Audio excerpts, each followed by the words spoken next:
Welcome to the Next Big Idea Daily. I'm your host, Michael Kavanagh. Make sure you're signed up for our free newsletter using the link in the episode notes so you can get these big ideas right in your inbox.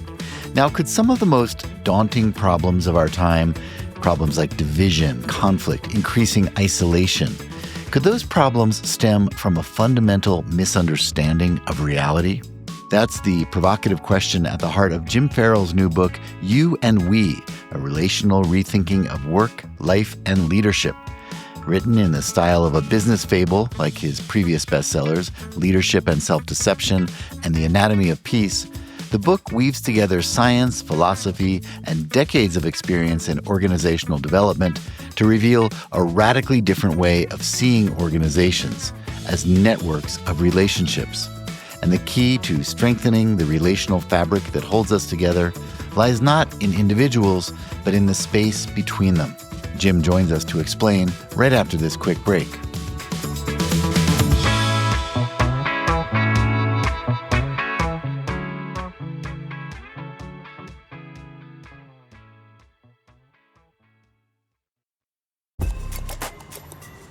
New Vitamin Water Zero Sugar Pineapple Passion Fruit is packed with vitamins, just like the amount of peas we packed in that sentence. It's packed like your tote bag, the one you stole from your ex, or your overpriced half a studio apartment, or extra rushed rush hour traffic. Packed like your calendar, triple booked at 5, of course. Grab a vitamin water. Did we mention it's packed with vitamins? Does it ever feel like you're a marketing professional just speaking into the void? But with LinkedIn ads, you can know you're reaching the right decision makers, a network of 130 million of them, in fact. You can even target buyers by job title, industry, company, seniority, skills, and did I say job title? See how you can avoid the void and reach the right buyers with LinkedIn ads. Spend $250 on your first campaign and get a free $250 credit for the next one. Get started at linkedin.com/campaign. Terms and conditions apply. Hi, I'm Jim Farrell. You might be familiar with earlier books I've written, such as Leadership and Self-Deception and The Anatomy of Peace, which were explorations of different aspects of human connection. Today, I want to introduce you to my newest book, You and We, a relational rethinking of work, life, and leadership. You and We traces back to a paradigm-shifting moment during a flight to Europe, when all of my earlier work was suddenly turned on its head. I was digging into the work of the philosopher Martin Buber, who had long been a key inspiration for my work and my writing, as his scholarship is at the forefront of human connection and relation. But a particular passage suddenly stopped me short, so much so that I had to put the book down and close my eyes. Why? Because what I had just read suggested that much of what I thought I knew about Buber's work was mistaken. I had read him too thinly, too naively, too quickly. He was making a far deeper and more fundamental point about human connection than I had ever before understood, with a host of astonishing implications. So began, for me, a new and far deeper exploration into the realm of relation. Now, when I say relation, I'm not talking about relationships. I'm referring instead to our fundamental connectedness, to how the worlds of work and home and leadership, as well as the worlds within ourselves, are constructed by our intersections. Today, I want to share 5 key insights from the book that might just help you to see your work and your relationships in a whole new way. Insight 1. Management of the individual is dead. For most of modern history, we've treated individuals as the core unit of analysis in organizations, as if each person is a dot on a chart, and performance is about optimizing those dots. But here's the problem with that approach. The idea of a separate individual is a myth, and because it's a myth, the strategies that mistake it as true generate systematically poor advice. Every individual you think you are seeing is actually relation in disguise. Think about it. When you are seeing another person, you are the one who is doing the seeing. Since you are the one who is seeing, you are, in fact, not seeing a person or world separate from yourself, but are rather seeing your own interaction with the world. This inherent relationality of observed reality is the most important scientific discovery of the last century. When we observe and measure the world, we're not observing and measuring a world separate from ourselves. We're observing and measuring our own interaction or relation with the world and the world's interaction with us. As the great physicist Werner Heisenberg said, what we observe is not nature itself, but nature exposed to our method of questioning. Everything we see is relation. Coming back to the dot analogy, the real driver of performance then is not in the dots on the org chart. It's rather in the space or relation between them. It's in the connectivity within and between teams and departments. Team sport coaches know this. Listen to the winning coach after a game, and you will often hear them say something like this: "We had great connectivity tonight." What the coach means is that they won not primarily because of individual talent, but because that talent moved and functioned as a fully synchronized whole. The leadership paradigm of the future is the measurement and management of these relations, of the connective spaces between persons and groups, rather than the measurement and management of individuals or groups. Insight 2, the 5 levels of relation. As I mentioned earlier, the most important part of any org chart is the space between the names and boxes on the chart. That's where the action is, where collaboration either lives or dies. This space between people isn't just a metaphor, it's a measurable, changeable reality. Collectively, it forms what you might think of as the relational field of your organization.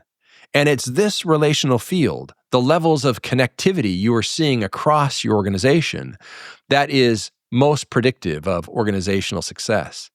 So, how can you see and measure this space? In order to do this, we first need a way to differentiate between different levels of relation. In You and We, I introduce 5 levels of relation: division, subtraction, addition, multiplication, and compounding. People or teams that get in each other's way or obstruct each other are dividing. Those who resist or avoid others are subtracting. People or teams just focusing on their own work are adding. Those who are collaborating with others are multiplying. People who care as much about others' success as their own and integrate their work in deep ways to advance their collective success are compounding. With these levels of relation in mind, you can map team and organizational connectivity levels and, applying strategic priorities, decide which relational intersections across the system need to be improved. When you can see and track these levels of relation, you can start improving them intentionally and systematically. Insight 3, thinking in 4 dimensions. Let's say you want to improve the connectivity levels in your organization. How do you go about doing that? Let me introduce you to a lens that I call the 4-dimensional playing field. Every organization is, on the one hand, a collective, that is, a thing, one unit. On the other hand, however, this collective is made up of many individuals. Both the organization and the individuals that comprise it have outsides, that is, things you can see, and insides, that is, things you can't see, but that you can sense or feel. On the individual side are people's behaviors, which you can see, and their attitudes, which you can sense or feel. Regarding the collective, you can see its structures, systems, and processes, but you can only sense or feel its culture or community.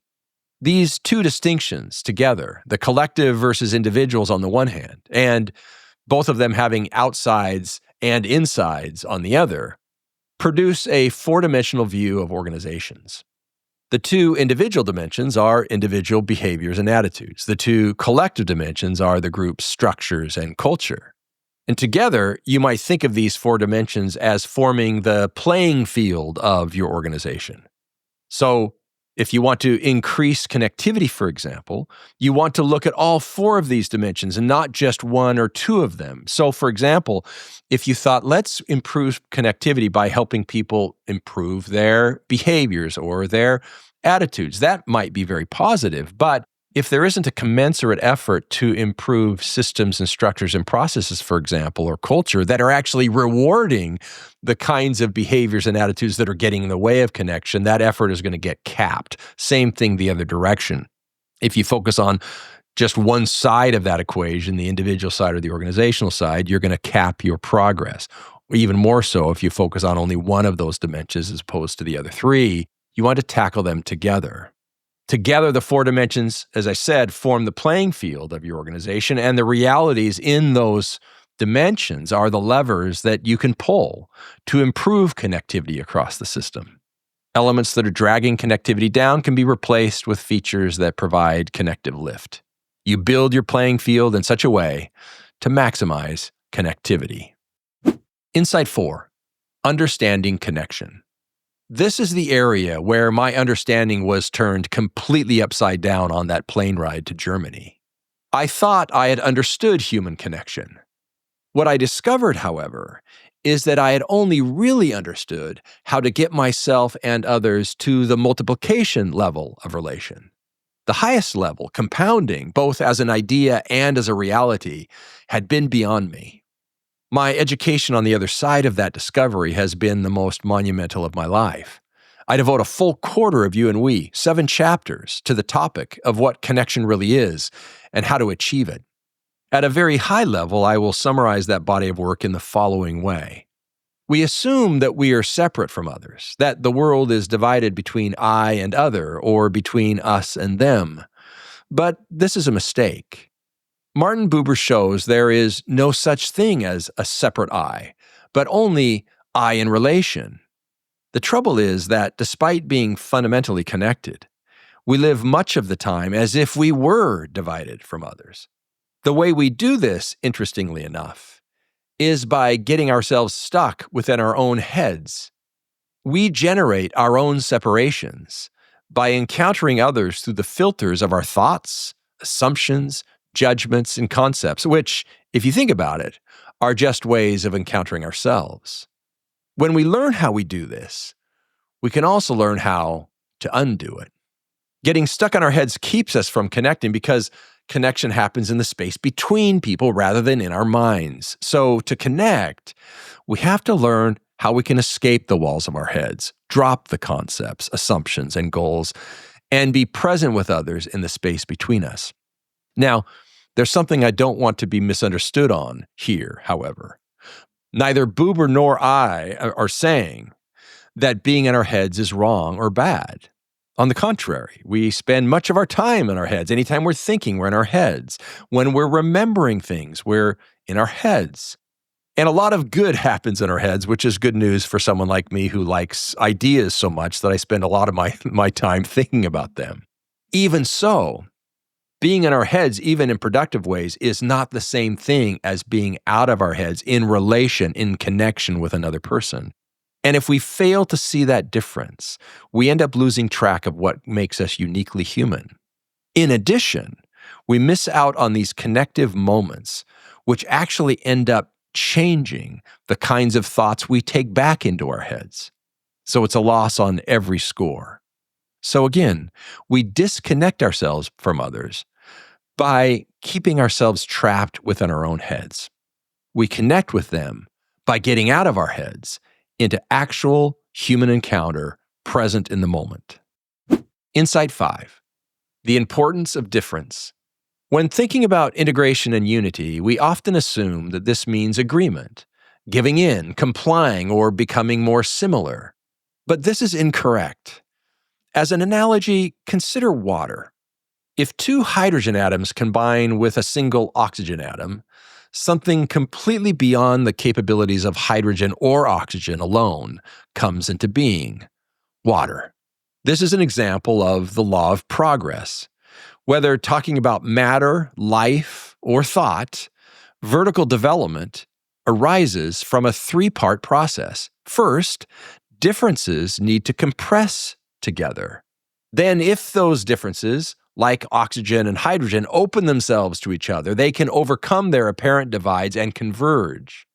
Out of this convergence of differences emerges something entirely new, something that would have been entirely impossible for any of the elements to conceive or produce on their own, like water. Notice that in order for this transformation to happen, the elements need to retain their differences. Hydrogen atoms need to remain hydrogen, and oxygen atoms need to remain oxygen in order for water to appear. Progress requires that we value and hold to our differences. And this is just as true for human beings. If we stay only with our own kind, or only with our own thoughts, we will remain exactly as we already are. Progress requires connection with difference. Compress, converge, emerge. That is the arc of vertical progress.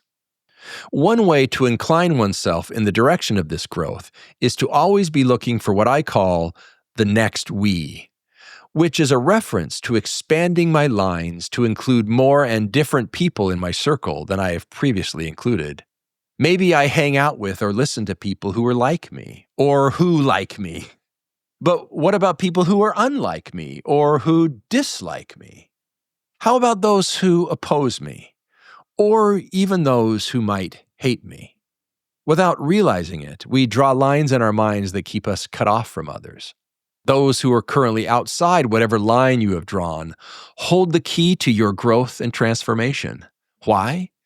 Because the thing we need to progress, difference, lies on the other side of that line. Learning to connect with difference is the path of growth. And that's true not only of you, but also of your company and your community. The lines we draw feel like they divide us. In actuality, however, they are merely the places where our differences meet. Your company and your community need people who are willing and able to bridge over those divides. Only then will you be able to make water. Thank you, Jim. Okay, everyone, pick up a copy of You and We wherever fine books are sold, or use the link in the episode notes. If you got something out of today's show, please leave us a 5-star rating and glowing review so others can find it too. That's our show. Hope to see you tomorrow.